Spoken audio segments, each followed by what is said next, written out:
Enw fi di Tom a dwi dod o Ddyffryn Ardudwy yng Ngogledd Cymru a dwi wedi bod yn astudio cyfrifiadureg yn Aberystwyth. Fel rhan o'r cwrs, mi wnes i flwyddyn mewn diwydiant ac gwneud hynny dramor hefyd.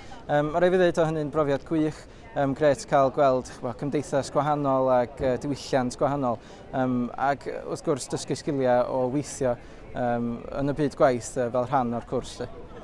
Mae'n gret i fod yn dod i'r diwedd o ran y ffaith bod gwaith i gyd dwi wedi bod yn gwneud dros y 4 mlynedd dwytha. Dwi wedi cael rhywbeth allan o'n o'r diwedd ac wedi derbyn yng ngradd. Ond ar yr un pryd bach yn drist i fod yn gorffen astudio a bod yn myfyrwyr yma yn Aberystwyth, ond gret ar y cyfan.